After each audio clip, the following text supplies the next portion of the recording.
e para nos encaminharmos, então, para o encerramento. De acordo com a decisão do Conselho de Sentença, em resposta ao questionário existente nos autos, declaro o réu Jonathan Bittencourt Vidaletti qualificado nos autos, condenado como incurso nas sanções do artigo 121, parágrafo 2º, incisos 2º, 3º e 4º, 3 vezes, combinado com o artigo 71, parágrafo único, ambos do Código Penal, e artigo 14 da Lei 10.826/03, tudo na forma do artigo 69 do Código Penal. Outrosim declaro a ré Neuza Regina Bittencourt Vidaletti, qualificada nos autos, condenada como incursa nas sanções do artigo 15 da Lei 10.826/03. Passo a dosar a pena. Sobre o réu Jonathan. Primeiro fato, artigo 121, parágrafo 2º, inciso 2º, 3º e 4º do Código Penal, vítima Rafael. Utiliza o motivo fútil como qualificadora do crime. Pena base, circunstâncias judiciais do artigo 59 do Código Penal.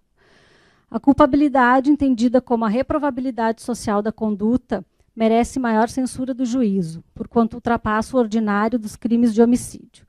Com efeito, conforme consta dos autos, o réu frequentou o Exército por 1 ano, durante o qual obteve treinamento em armas de fogo, além de frequentar clubes de tiro, o que indica experiência com tais artefatos. Verifica-se, pois, que o sentenciado teria condições de, se fosse o caso de se defender, atingir as vítimas em regiões não letais, cessando a suposta agressão. O acusado não ostenta maus antecedentes, é primário, conforme certidão acostada aos autos. Acerca da conduta social e da personalidade do sentenciado, não há elementos nos autos a valorá-los. As circunstâncias são graves, mas serão valoradas na segunda fase da dosimetria, na esteira da decisão do Conselho de Sentença, forma de evitar o bis in idem. As consequências do crime excedem a normalidade do tipo penal e devem ser valoradas negativamente nesta fase. Isso porque, além das consequências inerentes ao tipo penal, verifica-se que, no caso, os delitos acarretarem mensuráveis danos ao filho das vítimas, da vítima no caso, o menor Miguel, de apenas 8 anos de idade, que presenciou o homicídio do pai, remanescendo órfão e necessitando até hoje de tratamento psicológico, na esteira do lado acostado aos autos. O motivo é objeto da qualificadora e não pode ser valorada nesta fase. O comportamento da vítima merece análise pormenorizada neste caso. Conforme lição doutrinária, a circunstância se refere à necessidade de aferição pelo julgador se em algum momento a vítima facilitou ou provocou a prática do ilícito penal, tendo, então, participação efetiva na culpabilidade do agente. Quer dizer, contribuiu com seu comportamento para a determinação do sujeito em descumprir as regras do direito. Com efeito, no direito penal, ao revés do direito civil, não há possibilidade de compensação de culpas. Não obstante, por certo que a culpa concorrente da vítima pode atenuar a responsabilidade do agente no momento da fixação da pena. Ainda a lição de José Antônio Paganella Boschi, ao mencionar que, no homicídio, embora não coloque o agente em situação de legítima defesa, porque provocação não é agressão, a provocação da vítima pode autorizar a redução da pena de 1/6 a 1/3.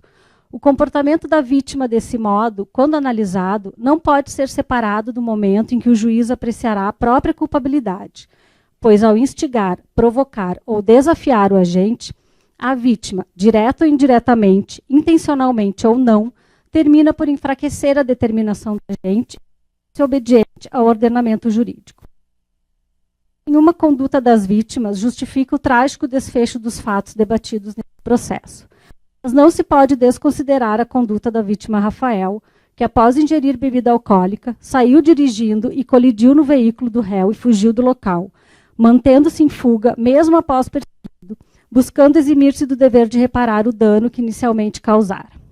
Nesse sentido, ao prestar depoimento em plenário, o delegado de polícia Rodrigo Palman Garcia, respondendo a questionamento do Ministério Público, referiu que o que deu início ao trágico evento foi o fato de Rafael, dirigindo embriagado, ter colidido no veículo do réu, causando dano considerável. No mesmo sentido, o relato da testemunha Vitória Bassani, ao afirmar que Rafael não parou o veículo, apesar dos apelos dos familiares, tendo, ao contrário, acelerado após constatar que o sentenciado perseguia. Não se trata, repita-se, de justificar de qualquer forma a conduta do acusado, mas reconhecer como censurável a conduta da vítima neste fato, o que autoriza que a circunstância em análise seja considerada favoravelmente nesta fase da dosimetria da pena.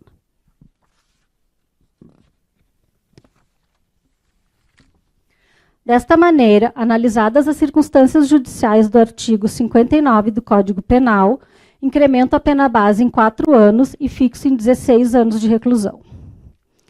Reconhecidas 3 qualificadoras pelas juradas, motivo fútil, perigo comum e recurso que dificultou a defesa da vítima, e utilizada uma para a qualificação do delito, é possível que as demais sejam consideradas para incremento na pena base, ou, se for o caso, como circunstâncias agravantes, quando assim previstas no Código Penal.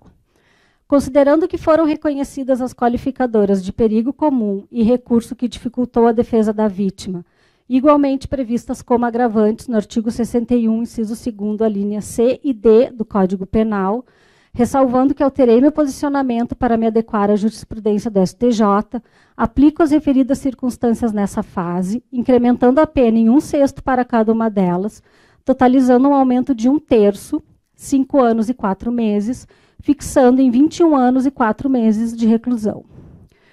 Reconheço a atenuante da confissão espontânea, prevista no artigo 65, inciso 3º, a linha D do Código Penal, notadamente em razão de que, muito embora tenha alegado a excludente de licitude de legítima defesa em seu interrogatório, o sentenciado confirmou a autoria dos disparos de arma de fogo, elemento que foi abordado em plenário, o que torna impositiva a concessão da benesse nos termos da jurisprudência do Superior Tribunal de Justiça. Desse modo, reduzo a pena em 1/6, 3 anos, 6 meses e 20 dias, fixando-a para o primeiro fato em 17 anos, 9 meses e 10 dias de reclusão. Segundo e terceiro fatos, eu vou analisar em conjunto. Artigo 121, parágrafo 2º, incisos 2º, 3º e 4º do Código Penal, vítimas Fabiana e Gabriel. Também utilizo o motivo como qualificadora. Pena base, circunstâncias judiciais, artigo 59 do Código Penal. A culpabilidade, entendida como reprovabilidade social da conduta, merece maior censura do juízo, porquanto ultrapassa o ordinário dos crimes de homicídio. Com efeito, conforme consta dos autos, o réu frequentou o Exército por 1 ano, durante o qual obteve treinamento em armas de fogo, além de frequentar clubes de tiro, o que indica experiência com tais artefatos. Assim, o sentenciado teria condições de, se fosse o caso de se defender, atingir as vítimas em regiões não letais, cessando suposta agressão. O acusado não ostenta maus antecedentes, é primário, conforme certidão acostada aos autos. Cerca da conduta social, não há elementos nos autos a valorá-la. A personalidade do sentenciado também não restou analisada, inviabilizando este juízo sua valoração. As circunstâncias são graves, mas serão valoradas na segunda fase da dosimetria, na esteira da decisão do Conselho de Sentença. As consequências do crime, como já dito, excedem a normalidade do tipo penal e devem ser valoradas negativamente nessa fase. Isso porque, além das consequências inerentes ao tipo, verifica-se que, no caso, os delitos causarem imensuráveis danos ao menor Miguel, de apenas 8 anos, que presenciou o homicídio da mãe e do irmão, remanescendo órfão e necessitando até hoje de tratamento psicológico, na esteira do laudo acostado aos autos. O motivo é objeto da qualificadora e não vai ser valorada nesta fase. O comportamento das vítimas não foi relevante para estes fatos, mantendo-se a circunstância neutra. Desta maneira, analisadas as circunstâncias judiciais do artigo 59 do Código Penal, incremento a pena base em 6 anos e fixo em 18 anos de reclusão para cada um dos fatos. Reconhecidas 3 qualificadoras pelos jurados, motivo fútil, perigo comum e recurso que dificultou a defesa da vítima, utilizada uma para a qualificação do delito, é possível que as demais sejam consideradas para incremento da pena base ou como circunstâncias agravantes. Considerando, então, como já dito, que foram reconhecidas qualificadoras de perigo comum e recurso que dificultou a defesa da vítima, previstas como agravante no artigo 61, 2, C e D do Código Penal, aplico referidas circunstâncias nessa fase, incrementando a pena em 1/6 para cada uma delas, totalizando aumento de 1/3, 6 anos, sobre a pena base, fixando em 24 anos de reclusão. Reconheço a atenuante da confissão espontânea, prevista no artigo 65, inciso 3, a linha D do Código Penal, pois o réu, embora tenha alegado excludente de licitude de legítima defesa, confirmou a autoria dos disparos da arma de fogo, elemento que foi abordado em plenário, tornando impositiva a concessão da benesse. Dessa forma, reduzo a pena em 1/6, 4 anos, fixando a pena em 20 anos de reclusão para cada um dos segundo e terceiro fatos. Concurso de crimes referente ao primeiro e terceiro fatos. Primeiro a terceiro fatos.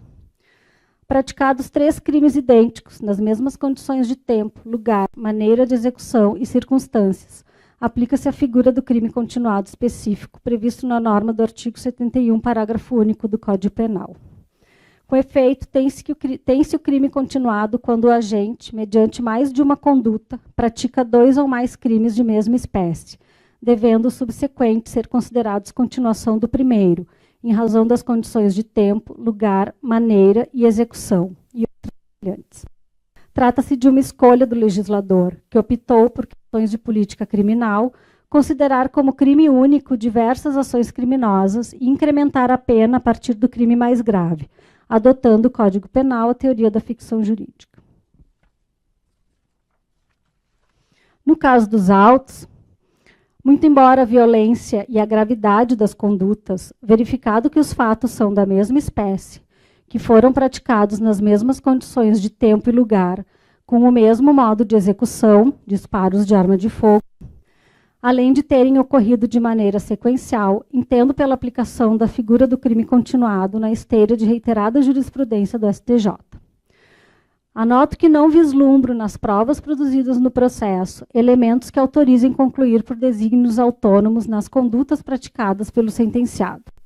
Com efeito, os disparos ocorreram numa sequência de poucos segundos entre eles, não sendo possível individualizar motivação distinta em relação a cada vítima, o que justifica a aplicação da figura do crime continuado.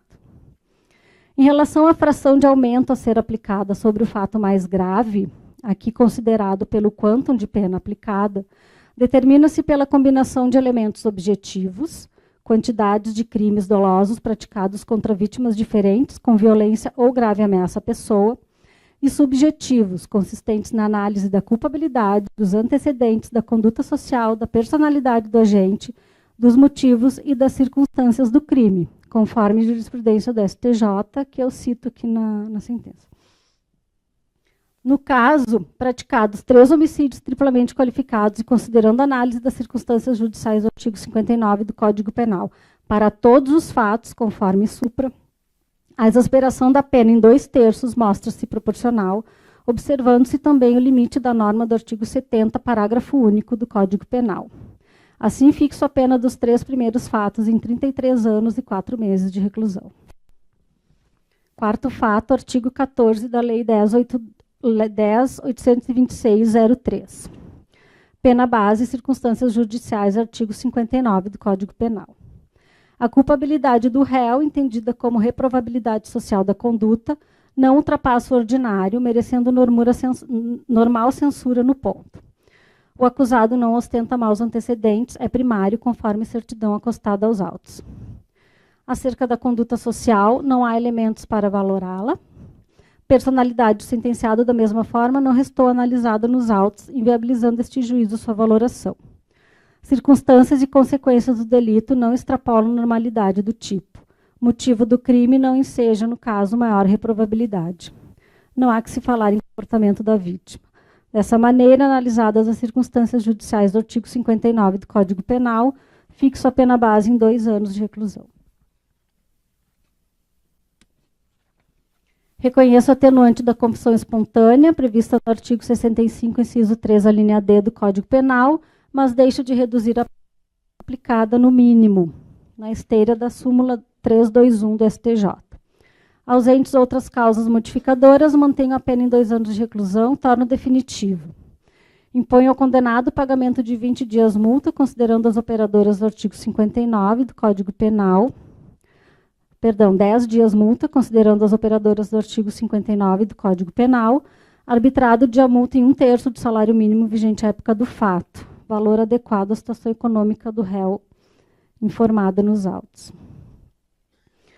do concurso de crimes. Os crimes de homicídio e porte de arma de fogo de uso permitido foram praticados na forma do artigo 69 do Código Penal, razão pela qual as penas devem ser somadas, totalizando 35 anos e 4 meses de reclusão, além da pena de multa. Na forma do artigo 387, parágrafo 2º do Código de Processo Penal, considerando que o réu permaneceu preso preventivamente desde 29 de janeiro de 2020, totalizando 3 anos, 10 meses e 19 dias, faz jus à detração, restando a cumprir a pena de 31 anos, 5 meses e 11 dias de reclusão. Fixa, então, o regime inicial de cumprimento da pena no fechado, nos termos do artigo 33, parágrafo 2º, a linha A do Código Penal. Incabível a substituição da pena restritiva de direitos, bem como sursi em razão da pena fixada, e o crime foi praticado mediante violência contra a pessoa. O réu não poderá apelar em liberdade, pois respondeu ao processo preso provisoriamente, e a condenação fortalece os motivos da segregação, permanecendo rígidos os fundamentos que ensejaram sua prisão cautelar, decisão que foi confirmada em sede de habeas corpus pelo Tribunal de Justiça Gaúcho. Aplica-se também a norma do artigo 492, inciso 1º, a linha E do Código de Processo Penal, cuja constitucionalidade já foi reconhecida pelo STF no julgamento do tema 1068, com voto da maioria dos ministros. Da pena da ré Neusa, no artigo 15 da Lei 10.826/03. A culpabilidade da ré, entendida como a reprovabilidade social da conduta, não ultrapassa o ordinário. A ré não ostenta maus antecedentes, sendo primária conforme certidão acostada aos autos. Conduta social sem elementos nos autos para valorá-la. Personalidade igualmente inexistentes indicativos aptos para aplicação. Circunstâncias e consequências não estão normalidade do tipo penal. O motivo do crime não enseja maior reprovabilidade além dos normais da espécie, especialmente considerando os elementos do processo em que se verifica a intenção da ré em agir para proteger seu filho. Não há que se falar em comportamento da vítima. Dessa maneira, analisadas as circunstâncias judiciais do artigo 59 do Código Penal, fixo a pena base em 2 anos de reclusão. Reconheço o atenuante da confissão espontânea do artigo 65, inciso 3, a linha D do Código Penal, mas deixo de reduzir a pena, pois já aplicada no mínimo, na esteira da súmula 321 do STJ. Ausentes majorantes ou minorantes, mantenho a pena em 2 anos de reclusão, que torna definitiva. O regime inicial de cumprimento da pena é o aberto, nos termos do artigo 33, parágrafo 2º, a linha C do Código Penal. Presentes os requisitos do artigo 44 do Código Penal e à vista das circunstâncias judiciais do artigo 59 da norma, substituo a pena privativa de liberdade fixada por 2 penas restritivas de direitos, quais sejam prestação de serviços à comunidade pelo prazo fixado na pena definitiva, a ser cumprida na forma do artigo 46, parágrafo 2º e 4º do Código Penal, em lugar e modo a ser fixados pelo juízo de execução. E prestação pecuniária consistente em 3 salários mínimos vigentes à época do fato, a serem destinados à conta das penas alternativas desta comarca. Por já ter substituído a pena na forma do artigo 44 do Código Penal, deixo de aplicar a suspensão condicional da pena, conforme artigo 77 da norma. Da indenização à parte ofendida, artigo 492, inciso 1º, a linha D, combinado com o artigo 387, inciso 4º, ambos do Código de Processo Penal. Deixo de fixar valor mínimo a título de indenização aos sucessores das vítimas, porque, em que pese tenha o Ministério Público formulado pedido expresso na denúncia, a questão não foi objeto de instrução específica durante o curso do processo, não sendo apontado o valor de eventual prejuízo material. Assim, tem-se que o réu não se defendeu de tal postulação, seja com indicação de valor diverso ou comprovando a inexistência de prejuízo a ser reparado, o que faz com que eventual condenação pela reparação violasse os princípios constitucionais do contraditório e ampla defesa, como já decidido recentemente pelo Tribunal de Justiça Gaúcho, e aí eu cito algumas jurisprudências. A propósito, a 3ª turma do Egrégio Superior Tribunal de Justiça, no recurso especial número 1675.874, representativo de controvérsia, firmou a tese de que, no caso de violência doméstica e familiar contra a mulher, é possível a fixação de valor mínimo indenizatório a título de dano moral, desde que haja pedido do órgão acusador, independente de instrução probatória, a partir do que compreende que, nos demais casos, faça necessária instrução específica sobre o pedido, o que não ocorreu no caso dos autos. Condeno os réus ao pagamento das custas processuais. Com o trânsito em julgado, cumpra-se as formalidades legais. Encaminhem-se as armas e munições apreendidas na forma do artigo 25 da Lei 10.826/03. Tudo cumprido, arquivem-se com baixa. Sentença publicada em plenário, presentes intimados. Pessoal, então a gente encerra os trabalhos, tá?